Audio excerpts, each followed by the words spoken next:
नमस्कार। ज्योतिष परामर्श केंद्र जागेश्वर धाम के YouTube चैनल पर आपका स्वागत है। मैं हूं ज्योतिषी भुवन चंद्र पांडे। आज हाजिर हूं लेकर आपके लिए आपकी जन्म कुंडली में राजनीति के कितने योग हैं। क्या आप राजनीति में सफलता प्राप्त कर सकते हैं या नहीं, यह आप स्वयं अपनी कुंडली में देखकर बता सकते हैं और सोच सकते हैं, समझ सकते हैं। प्रिय दर्शकों, आपको बता दें कि राजनीति में सफल होने के लिए पंच महापुरुष योग उतने फलीभूत नहीं हैं जितने कि अन्य राजयोग हैं। उन अन्य राजयोगों में आज की वीडियो में हम 4 योगों के बारे में आपको बताएंगे। उन 4 योगों का नाम है चाप योग, दंड योग, हंस योग और वापी योग। इसके बाद यूप शर शक्ति योग आदि अन्य योगों को अगली वीडियो में आपके लिए बताएंगे। और यहाँ यह भी बताएंगे कि जिन जातकों की जन्म कुंडली में चाप योग, दंड योग, हंस योग और वापी योग अपना फल नहीं दे रहे हैं, उनको कौन सा ऐसा उपाय करना चाहिए जिससे ये योग उनकी कुंडली में फलीभूत हो जाएं। इसके लिए वीडियो के अंत में उपाय बताया जाएगा। यदि आप यह वीडियो नहीं देखना चाहते हैं तो इस वीडियो को स्किप करके अंत में केवल उपाय देख सकते हैं, अन्यथा पूरी वीडियो देख सकते हैं, जिससे आपको यह पता लगे कि यह चाप योग, दंड योग, हंस योग, वापी योग क्या योग हैं। प्रिय दर्शकों, सबसे पहले बता दें कि जिस भी व्यक्ति की जन्म कुंडली में मंगल मेष में, यानी कि मंगल ग्रह मेष राशि में उपस्थित हो, बृहस्पति धनु या मीन अपनी स्वराशि में उपस्थित हो और शुक्र कुंभ राशि में उपस्थित हो, वह योग चाप योग कहलाता है। इस चाप योग में जन्म लेने वाला व्यक्ति अत्यंत साहसी, पराक्रमी और प्रतिष्ठित राजा होता है। अर्थात राजा का सीधा अर्थ प्रधानमंत्री, यह राष्ट्रपति से नहीं है, यह सांसद, विधायक, मुख्यमंत्री भी हो सकता है। परंतु कुंडली में इस योग का होना आवश्यक है कि मंगल अपनी मेष राशि में हो, न कि वृश्चिक राशि में, और वहीं गुरु धनु या मीन किसी एक राशि में हो और शुक्र कुंभ राशि में हो। यहाँ यह भी ध्यान रखना आवश्यक है कि तीनों ही राशियों में कोई भी ग्रह मृत अवस्था या सुप्त अवस्था में न हो, अर्थात यह युवा अवस्था में, जागृत अवस्था में होने आवश्यक हैं। परंतु यहाँ एक नियम इनके साथ यह लागू नहीं होता है कि त्रिक स्थान, आपोक्लिम या केंद्र में या कहीं भी हो वहां अपना फल दे देते हैं। परंतु नियम इतना ही है कि शुक्र को कुंभ राशि में, गुरु को मीन या धनु राशि में और मंगल को मेष राशि में होना आवश्यक है। इस प्रकार आपकी कुंडली में यह चाप नाम का योग आपको राजनीति में अत्यंत सफलता देगा। अब बताते हैं दंड योग के बारे में आपको। दंड योग क्या है? कुंडली में बनने वाला दंड योग मिथुन, कन्या, धन, मीन और कर्क, इन पांचों राशियों में यदि सारे ग्रह हैं, यानी कि 4 द्विस्वभाव राशियां और एक चर राशि, कर्क के साथ मिथुन, कन्या, धन, मीन और एक कर्क राशि, यदि 4 द्विस्वभाव राशियों में और एक चर राशि कर्क में यदि सारे ग्रह हैं, तब आपकी जन्म कुंडली में दंड नाम का योग बनता है। यह दंड नाम का योग जातक को अत्यंत भाग्यवान और राजनीति में, सक्रिय राजनीति में बहुत प्रतिष्ठित राजनेता बना देता है। परंतु शर्त यहाँ यही है कि ये सारे ग्रह चारों द्विस्वभाव राशियों में, मिथुन, कन्या, धन, मीन के साथ कर्क राशि में ही आपके राहु, केतु के सहित 7 अन्य ग्रह केवल इन 5 राशियों में होने चाहिए, 6ठी राशि में नहीं। यहाँ पर भी नियम यह लागू नहीं होता है कि यह त्रिक स्थान में या फणपर में या आपोक्लिम में या केंद्र में कहाँ है, बशर्ते यहाँ एक ही नियम लागू होता है कि ये सभी ग्रह 4 द्विस्वभाव और एक चर राशि में स्थित हों। इसके बाद आपकी कुंडली में यह दंड नाम का योग बनता है। दंड नाम का योग राजनीति में बहुत बेहतर सफलता दिलाता है। दंड नाम के योग से जातक बिना राजनीति भी राजपद पाता है। जैसा कि आपने देखा होगा, कई सारे लोगों को राज्यसभा सांसद बना दिया जाता है जो कि कभी भी राजनीति में नहीं होते हैं। अब राज्यसभा सांसद बनने के बाद वह आदमी पूरा राजनीतिक पद के तौर पर और शक्ति के तौर पर बन जाता है। तो यह घटना तभी घटित होती है जबकि आपके सारे ग्रह 4 द्विस्वभाव, मिथुन, कन्या, धन, मीन और एक कर्क राशि में ही स्थित हों। यह राजनीति में अचानक उच्च पद पर प्रतिष्ठित करा देता है। अब आपको बताते हैं हंस योग।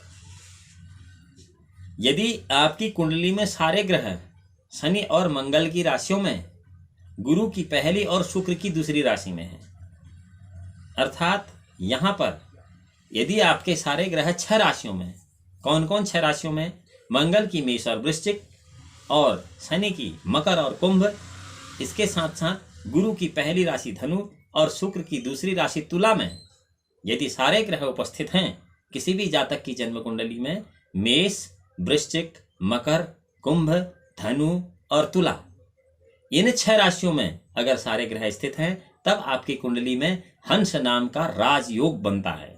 यहां एक विशेष बात ध्यान रखने वाली यह है कि किसी भी कुंडली में कर्क राशि में उच्च के बृहस्पति से बनने वाला जो हंस नाम का पंच महापुरुष योग है वह इससे बिल्कुल भिन्न है। इसलिए मैंने आपको पिछली वीडियो में बताया था कि पंच महापुरुष योग और राजयोग और राजनीति के योग में बहुत बड़ा फर्क है। अब आपको पता लग गया होगा कि हंस नाम का योग यह है कि सारे ग्रह मेष, वृश्चिक, मकर, कुंभ, धनु और तुला, इन 6 राशियों में यदि आपके सारे ग्रह उपस्थित हैं, सूर्य, चंद्र, मंगल, बुध, गुरु, शुक्र, शनि, राहु, केतु, तो आपकी कुंडली में हंस नाम का महान राजयोग बनता है। यह राजयोग भी पूर्वोक्त चाप योग और दंड योग की भांति अत्यंत शुभ फल और उच्च प्रतिष्ठा राजनीति में देता है। दंड नाम के राजयोग में यद्यपि जातक अचानक राजनीति में बहुत श्रेष्ठ फल पाता है, जबकि हंस नाम का योग जातक को अपनी युवा अवस्था से सक्रिय राजनीति में हमेशा कार्यरत रखता है और उच्च सम्मान और प्रतिष्ठा दिलाता है। यह हंस नाम का योग फल महात्मा गांधी की जन्म कुंडली में उपस्थित था।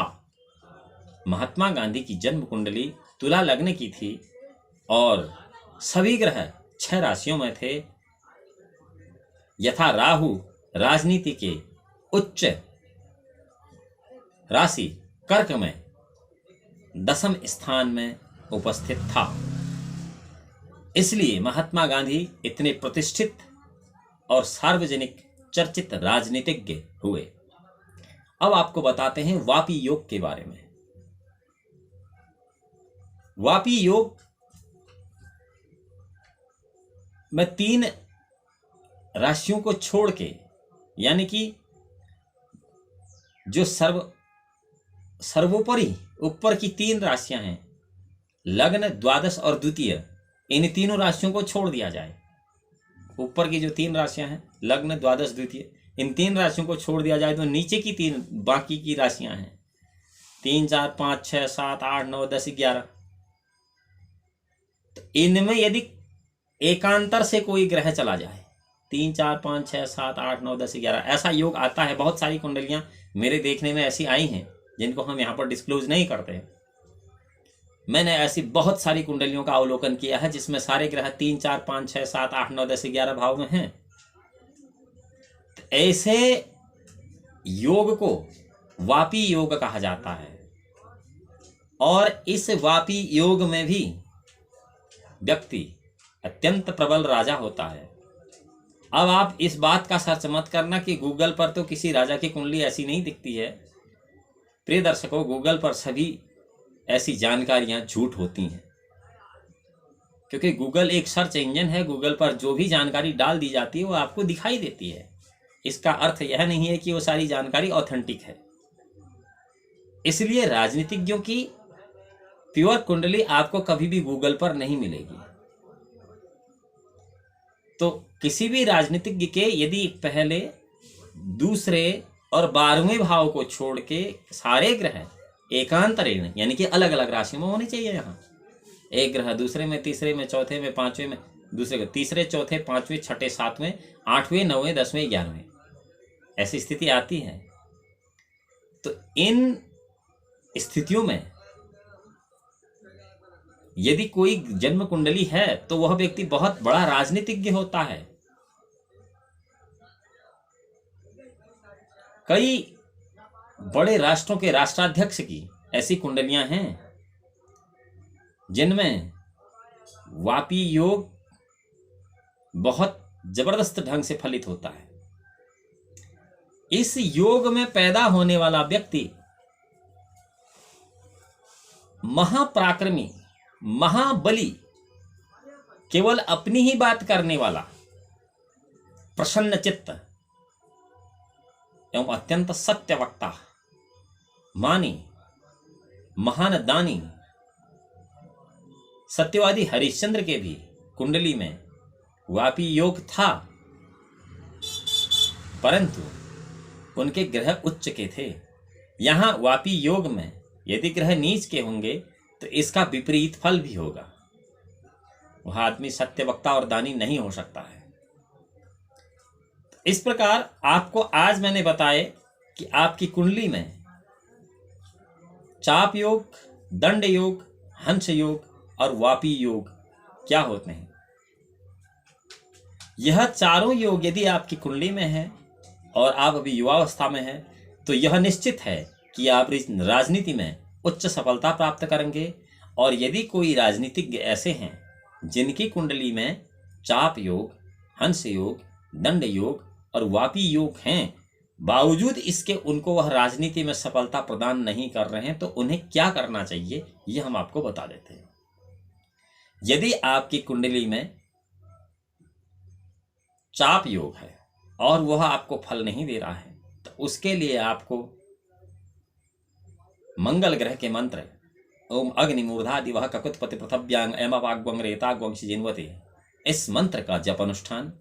और यदि आपकी कुंडली में दंड योग है तो उसके लिए बृहस्पति के ओम बृहस्पति अति यर्यदो इस मंत्र का मंत्र पाठ। और यदि आपकी कुंडली में हंस योग है तब शनि के लिए उसके तांत्रोक्त मंत्र का यज्ञ अनुष्ठान।